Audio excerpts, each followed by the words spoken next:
Ernest and Margaret Sanders had always lived within their means. Their home, a modest but well-kept suburban house in Ohio, stood as a testament to decades of hard work and careful planning. They weren't wealthy, not by any stretch, but they had what they needed. Ernest had spent over 40 years working as a machinist, his hands rough from labor, his back aching from years of standing. Margaret had been the backbone of their family, raising 3 children and making their house feel like a home. They had worked for this stability. They had planned for this stage of life, believing that retirement would finally allow them to breathe. But all of that changed the moment Ernest opened the mail that cold December morning. The envelope from the Internal Revenue Service felt heavier than usual, its government-sealed emblem pressed onto the paper like a stamp of doom. Ernest had almost tossed it aside. After all, they always paid their taxes on time. There was no reason for concern. But something in the way the inked letters stretched across the page made his stomach drop. The notice was cold, impersonal, and terrifyingly clear. The IRS was demanding $100,000 in unpaid taxes, plus additional penalties and interest that had apparently been accumulating for years. Ernest's hands trembled as he reread the letter, his pulse roaring in his ears. Margaret, who had been fixing tea at the kitchen counter, turned at the sound of his sharp inhale. "What is it?" she asked, her voice soft but edged with concern. When Ernest didn't immediately answer, she walked over, leaning down to scan the document herself. Her lips parted slightly, and then, without realizing it, she let out a strangled gasp. At first, disbelief took hold. There was no way this was real. They had done everything right. They had always trusted Henry Caldwell, their tax preparer of over 10 years, a man who had come highly recommended by their church community. Every April, they had sat down in his small, musty office, watching as he tapped away at his keyboard, nodding in assurance. "Everything looks good," he would say, flashing that practiced smile. "You guys don't have a thing to worry about." So why was the IRS now treating them like criminals? Margaret clutched the letter, reading it again and again, her mind racing. "Maybe it's a mistake," she whispered, her voice fragile. "Maybe they sent it to the wrong people."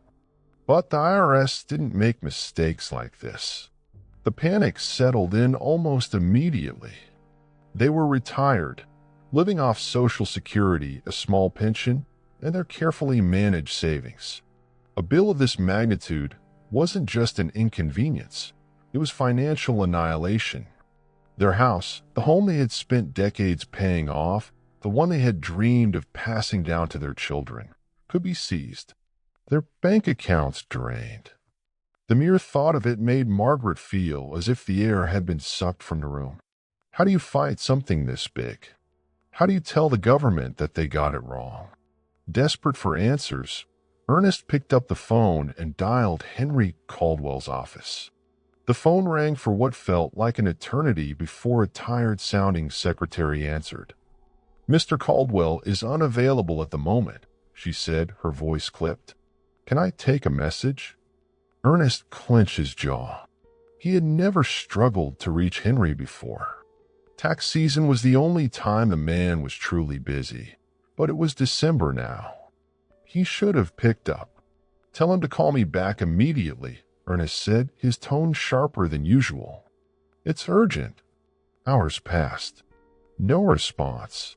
Margaret sat at the kitchen table, a cup of tea growing cold between her hands, staring blankly at old family photos on the wall.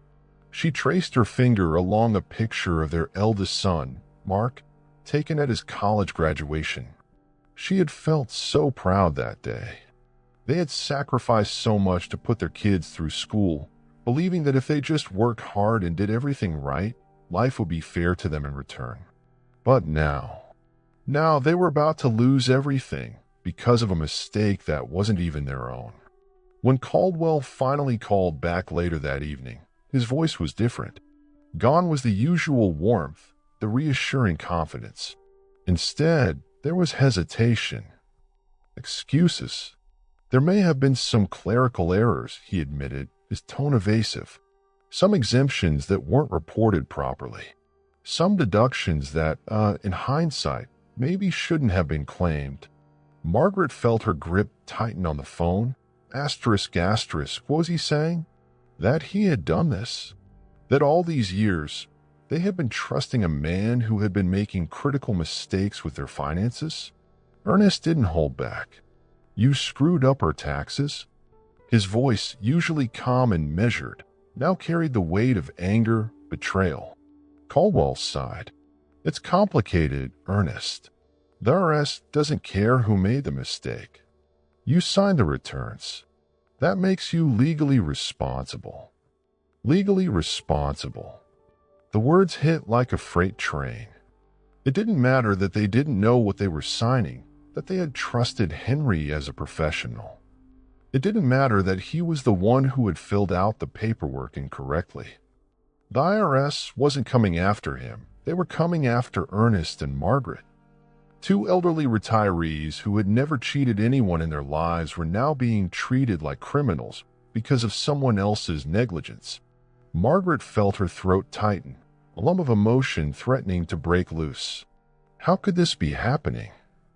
She wanted to scream, to cry, to rewind time to the moment before that letter arrived. But there was no going back. They had 30 days to pay. 30 days to come up with a sum of money they could never afford.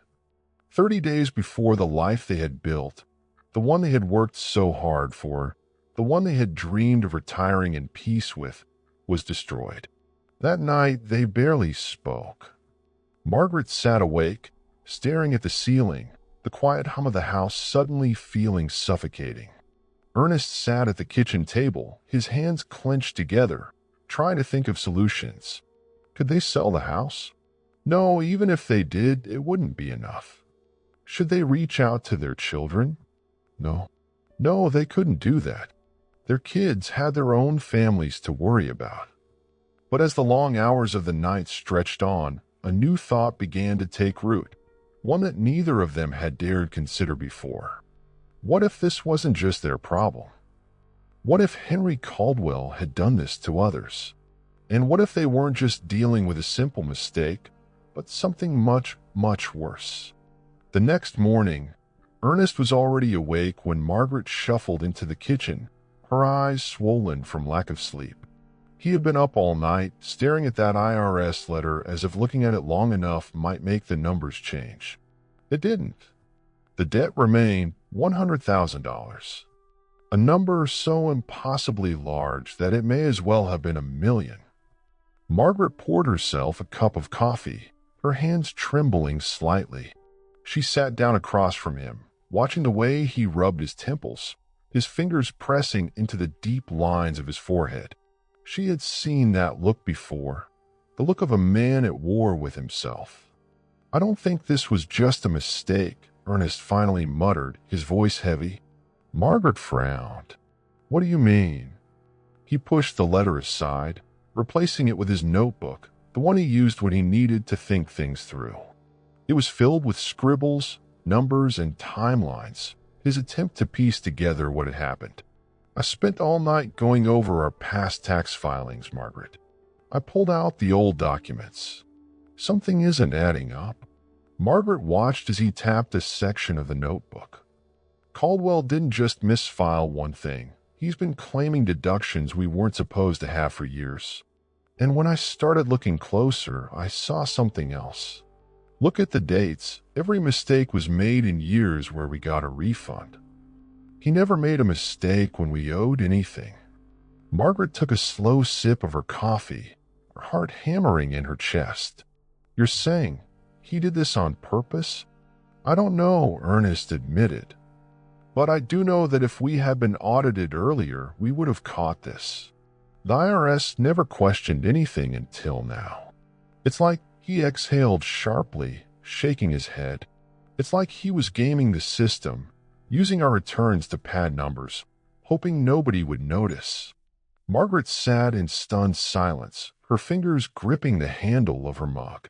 The idea that Caldwell had been cheating, not just making mistakes, but actively manipulating their taxes, made her stomach turn. "We have to call him again," she said. "We have to make him take responsibility for this." Ernest nodded. He had already thought of that. This time, when he dialed Caldwell's number, there was no friendly greeting, no casual pleasantries. "Henry," Ernest said, his voice firm, "we need to talk." "No." There was a pause on the other end, then a sigh. "Look, Ernest, I already told you, there's nothing I can do. The IRS doesn't negotiate on these things." "You don't understand," Ernest shot back. "We went through our old tax records. You've been making these mistakes for years, and I don't think they were mistakes." Silence. Margaret could hear the way Caldwell's breathing changed, the subtle shift from defensive to something else. "Fear, maybe." "Ernest," he finally said, his voice lower now, "you don't want to go down this road." Ernest's grip tightened on the phone. "And why is that?" A longer pause. Then, in a tone too measured, too calm, Caldwell said, "Because you and I both know the IRS doesn't care how this happened. They just want their money. If you make too much noise about it, they'll dig deeper. And if they start digging, you might not like what they find." Margaret felt a chill run down her spine. "What the hell is that supposed to mean?" Ernest demanded. Caldwell sighed. "I'm saying that sometimes when you push too hard, things get worse. For everyone." Margaret's breath caught in her throat. Was that a threat? Ernest felt his blood run hot. "We're not just going to roll over and take this," he said through clenched teeth. "I don't care how much noise we have to make." Another pause. Then Caldwell's voice came back, this time clipped sharp. "Do what you want, Ernest. But don't say I didn't warn you." The line went dead. Margaret sat frozen, the phone still pressed against Ernest's hand. That sounded like a threat," she whispered. "It was," Ernest said. Margaret swallowed hard. She had never heard Henry sound like that. He had always been the warm, soft-spoken man from their church, the trusted professional. But now he sounded like a man with something to hide. "We need to find out if this happened to anyone else," Ernest said, already reaching for the phone book. It didn't take long. Call after call, neighbor after neighbor, the same story unfolded. Elderly couples just like them who had trusted Caldwell for years, only to be blindsided by tax bills they couldn't afford. Some had already paid, too afraid to fight. Others were still grappling with the shock, wondering if they had done something wrong. One couple, James and Eleanor Reeves, had lost their entire savings trying to pay back a $60,000 debt. "We didn't know what else to do," Eleanor whispered over the phone, her voice shaky. "We thought maybe we had made a mistake somewhere." But now a pause, a shaky breath. "Now I don't think we were the ones who made the mistake." That was the moment everything changed. This wasn't just an error. This was a pattern. A deliberate one. Caldwell had been exploiting elderly clients, taking risks with their returns, knowing they trusted him too much to question it. And when the mistakes finally caught up, he let them take the fall. Margaret pressed her hands over her mouth, overwhelmed. "Oh my God," she whispered. "He's been doing this to all of us." Ernest nodded, his jaw tight. "He's not going to get away with it." Margaret looked at him, tears welling in her eyes. "But what if he's right? What if the IRS doesn't care? What if we make this worse for ourselves?" Ernest exhaled. "Then we go down fighting." By the next morning, Ernest and Margaret had a plan. They weren't just going to pay the debt and move on. They were going to fight. And if the IRS wasn't willing to listen, they would make someone listen. They started with local news. A reporter at the Ohio Gazette listened to their story, took notes, asked for documents. The moment Ernest mentioned the other families, the reporter's eyebrows lifted. "This could be something big," he said. The next call was to a tax attorney, someone who could help them understand their rights.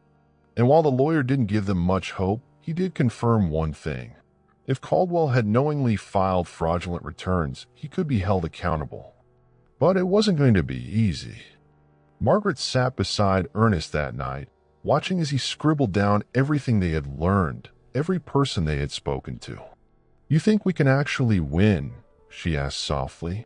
Ernest stared at the page, his fingers tightening around the pen. "I don't know," he admitted. "But I do know one thing." "What?" He looked at her, determination burning in his tired eyes. "I'm not going to let some crooked taxman steal the life we built."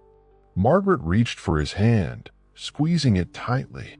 No matter what happened next, they weren't backing down. The morning after their conversation with the lawyer, Margaret and Ernest sat at the kitchen table, exhausted but resolute. The weight of the battle ahead pressed down on them, but there was something else in the air now, a spark of defiance. They had been pushed into a corner, but they weren't going to go down quietly. Ernest had spent his life standing up for himself, for his family, for what was right. He wasn't about to let some smooth-talking tax preparer erase everything they had built. Margaret, usually the more cautious of the two, found herself clutching onto his determination like a lifeline. She had always believed in doing things the right way and trusting the system. But the system had failed them. The IRS, the agency that was supposed to ensure fairness, had turned a blind eye to how Caldwell had manipulated their finances. And the man who had once smiled at them across his desk, who had held their trust in his hands, had let it slip through his fingers without a second thought. But if Caldwell thought they were going to simply pay and disappear, he had made a grave miscalculation. That morning, as the sun cast long shadows across their small dining room, Ernest picked up the phone and made the first call that would set everything in motion. They had spent days gathering evidence, tracking down other victims, speaking with the local newspaper. But the real break came from someone they never expected. It happened late one evening when their home phone rang. Margaret had just settled into bed, the exhaustion of the last few days pressing heavy on her chest, when the shrill ring cut through the silence. Ernest reached for the receiver, muttering under his breath as he answered. But the moment he said hello, his expression changed. Margaret sat up, her heart thudding. "Who is it?" Ernest didn't respond immediately. His grip tightened on the phone. "Who did you say you were?" His voice had dropped an octave, steady but guarded. The voice on the other end, a woman's voice, spoke quickly, nervously. Margaret could barely make out the words. Then Ernest's expression shifted from suspicion to something else. Recognition. Margaret watched as he grabbed a pen and scrawled something onto a notepad. A name, a number. And then, just before the call ended, Ernest's entire body went still. "Wait," he said, his voice suddenly urgent. "Did you just say—" Click. The line went dead. Margaret leaned forward, her pulse hammering in her throat. Who was that? Ernest was still staring at the notepad, his face pale. "It was someone who used to work for Caldwell," he said slowly. Margaret's breath caught. Ernest looked at her, his eyes filled with something between shock and fury. "She said he's been doing this for years." The web of deception. The next morning, they met the woman in person. Her name was Lynn Patterson, and she had worked as Caldwell's assistant for 6 years. She had quit 6 months ago, and not because she wanted to. "I should have spoken up sooner," she admitted, stirring a cup of coffee nervously as she sat across from them at a small diner. I was scared, and I was stupid. I thought maybe it wasn't my problem. But after I saw the news article about you two, I couldn't stay quiet anymore." Margaret and Ernest listened, their stomachs twisting as she explained the truth. Caldwell hadn't just been making mistakes. He had been deliberately fabricating tax returns. For years, he had been inflating deductions, claiming credits his clients didn't qualify for, and pocketing the extra refunds before his clients even saw them. He used elderly clients as his prime targets, people who wouldn't question him, who trusted him implicitly, who wouldn't even notice when the numbers didn't add up. But why would he do that? Margaret asked, her voice barely above a whisper. Lynn exhaled shakily. Because the more refunds he got for his clients, the more referrals he got. People thought he was a genius. He was building a reputation off of fraud. Ernest felt his hands tighten into fists, and no one caught him. Lynn shook her head. The IRS doesn't audit low-income retirees as much as high-income earners. He knew that. But once in a while, one of his clients would get flagged, and when that happened, she hesitated. He had a system. Margaret narrowed her eyes. What kind of system? Lynn swallowed hard.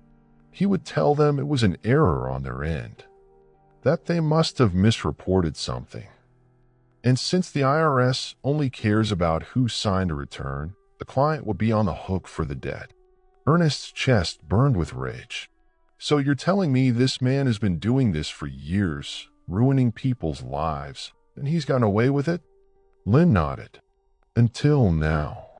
By the time they left the diner, Margaret felt sick to her stomach. They had known something was wrong. But this was bigger than they ever imagined. That night, they sat in their living room, surrounded by stacks of documents, notes, everything they had gathered. The case against Caldwell was strong, but it wasn't bulletproof. And then came the hardest decision of all. They could go public with everything, bring in the media, get lawyers involved, file a formal complaint with the IRS. But doing so meant risking everything. It meant potentially dragging this battle out for years, facing legal fees they couldn't afford, putting their already fragile finances at greater risk. Or they could take the easy way out, settle, pay off the debt quietly, walk away from the fight before it consumed them. Margaret sat beside Ernest, her hands wrapped around his. I don't know if we can win, she whispered. Even with everything we know, what if the system is still against us? Ernest was silent for a long time. Then he squeezed her hand. If we let him get away with this, he said, his voice thick with emotion, he'll keep doing it. To other families. To other people like us. Margaret closed her eyes. This wasn't just about them anymore. This was about justice. And they weren't going to let Caldwell destroy another family's future. Margaret exhaled shakily and nodded. Then let's take this all the way. The fight was only just beginning. The morning after their decision to fight back, Ernest and Margaret awoke with a newfound sense of purpose, but also a gnawing dread. The road ahead was uncertain, and they knew that taking on both the IRS and Caldwell meant risking everything. But there was no turning back now. Their first step was filing an official complaint with the IRS, providing all the evidence they had gathered, including the testimonies from other victims, financial inconsistencies in their past returns, and the whistleblower Lynn's damning confession. Their lawyer, while supportive, remained skeptical. Cases like these are tough, he warned as he slid the paperwork into a folder. The IRS isn't exactly known for admitting mistakes, and they have no obligation to investigate Caldwell just because he was negligent. As far as they're concerned, you signed the returns, you're responsible. Margaret swallowed. But if we show them how many people he's done this to, the lawyer held up a hand. That helps, but unless we can prove intent that he knowingly committed fraud, they won't prioritize going after him.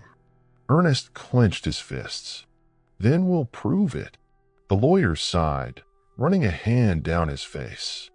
There's one other thing. Caldwell has connections. His brother is an IRS compliance officer. Margaret's heart stopped. Ernest's face darkened. You're telling me he has family inside the IRS? The lawyer nodded. That's likely why this went unnoticed for so long. It's also why this case could get buried if you don't go about it the right way. Margaret felt the weight of the moment press against her chest. This wasn't just about exposing a fraud anymore. They were up against a system that protected its own. A week passed, then another. The IRS barely acknowledged their complaint, responding only with a form letter stating they would review the matter.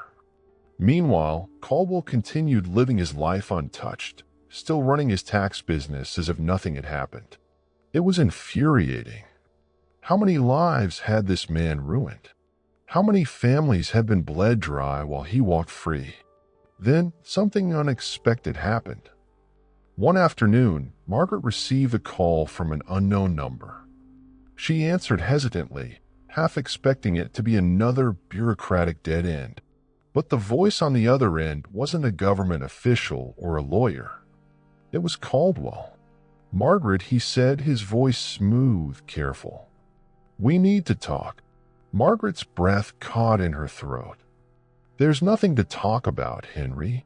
On the contrary," he said, "you're making a mistake. I'm calling to offer you a way out."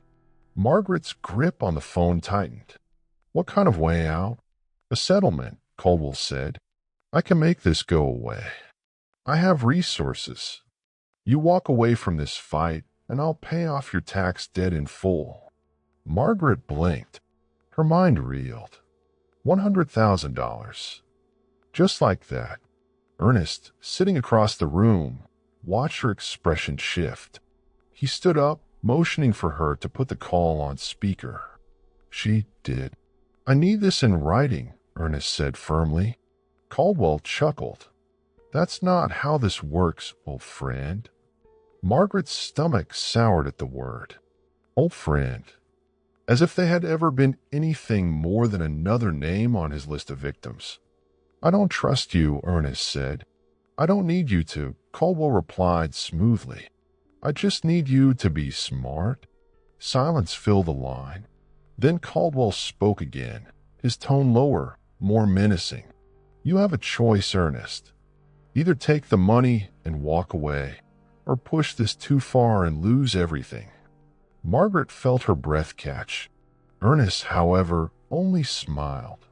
"Henry," he said, his voice calm, "you just made a mistake." There was a pause. Then Caldwell scoffed. "And what mistake is that?" "You just tried to bribe us." Caldwell hesitated for a fraction of a second. Then he laughed, but this time there was an edge to it. "Prove it," he said, his confidence returning. Ernest's grin widened. He reached for his phone, the second phone, the one that had been recording the entire call. "Oh, I will," Ernest said, pressing save. That recording changed everything. Their lawyer, previously doubtful, perked up the moment he heard it. "This is evidence of criminal intent," he said, his voice laced with excitement. "This isn't just negligence anymore. This is a man actively trying to cover up his crimes. The IRS might ignore misfiled returns, but they won't ignore a direct attempt to obstruct an investigation." The tape was sent to both the IRS's fraud division and the local news station. Days later, everything exploded. The story went viral, first locally, then nationally. Elderly couple fights back against corrupt tax preparer flashed across headlines. News anchors replayed the tape, dissecting every word of Caldwell's bribery attempt. Other victims began coming forward, some who had been too scared to speak before, now emboldened by the Sanders bravery. Within a week, the IRS announced an official fraud investigation into Caldwell's practice. Within 2 weeks, the state attorney general's office got involved. And by the end of the month, Caldwell was arrested. Margaret and Ernest sat in front of their television that evening, watching as the news cameras captured Henry Caldwell being led out of his office in handcuffs. The once respected tax preparer paled under the bright camera lights, his confident smirk replaced with a look of sheer panic. A news anchor spoke over the footage. "Authorities have charged Henry Caldwell with multiple counts of fraud, obstruction of justice, and financial exploitation of the elderly. Victims of his scheme, many of whom were retired senior citizens, are now demanding answers. If convicted, Caldwell could face up to 20 years in prison. Margaret exhaled, tears slipping down her face, not just from relief, but from the sheer weight of everything they had been through.